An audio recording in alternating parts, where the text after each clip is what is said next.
আসসালামু আলাইকুম, আমি ওমর ফারুক। আমি আছি ডিজিটাল কম্পিউটার ট্রেনিং একাডেমির পক্ষে গাজীপুর জেলার শ্রীপুর উপজেলার নিজ বাউনা উচ্চ বিদ্যালয়ে। আমাদের ডিজিটাল কম্পিউটার ট্রেনিং একাডেমির একজন গর্বিত স্টুডেন্ট রুহুল আমিন ভাই, উনি এই নিজ বাউনা উচ্চ বিদ্যালয়ে কম্পিউটার ল্যাব অ্যাসিস্ট্যান্ট হিসাবে দায়িত্ব পালন করছে। আমরা ডিজিটাল কম্পিউটার গর্বিত, এরকম হাজারো স্টুডেন্ট আমাদের শ্রীপুর উপজেলা সহ সারা বাংলাদেশে কর্মরত আছে। আমি এখন রুহুল আমিন ভাইয়ের সাথে শুনবো আসলে কিভাবে উনি আমাদের এখানে কোর্স করার পরে একটা সার্টিফিকেট পাওয়ার পরে কিভাবে ওনার জবটা হয়েছে এখানে। আর নতুন যারা এবার এসএসসি পরীক্ষা দিয়েছে 2024 সালে, তাদেরও উনি হয়তো ইন্সপায়ার করবেন। ধন্যবাদ। প্রথমে কৃতজ্ঞতা প্রকাশ করছি শ্রীপুর উপজেলার মাওনা চৌরাস্তা ডিজিটাল কম্পিউটার ট্রেনিং একাডেমি যারা পরিচালনা করছেন তাদেরকে।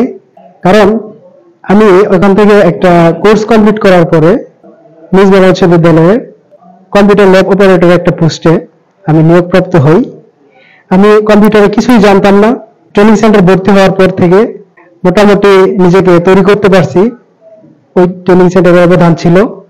তো অলরেডি আমাদের বাংলাদেশ সরকার ডিজিটাল বাংলাদেশে ঘোষণা করে দিয়েছে, তার জন্য অবশ্যই প্রত্যেকটা মানুষ কম্পিউটারের উপরে সুদক্ষ হতে হবে, ডিজিটাল প্রযুক্তি সম্পর্কে ধারণা নিতে হবে। তার ধারাবাহিকতায় ডিজিটাল কম্পিউটার ট্রেনিং একাডেমি ফলপ্রসূভাবে সহযোগিতা করে যাচ্ছে। শুধু যে সরকারি চাকরির জন্য যে কম বেশি লাগবে তা নয়, অনেক প্রাইভেট চাকরির জন্য এটা খুবই অপরিহার্য বিষয়।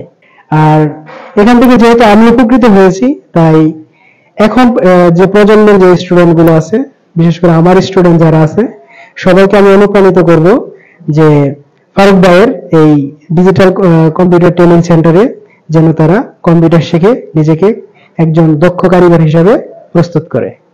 সকলকে ধন্যবাদ।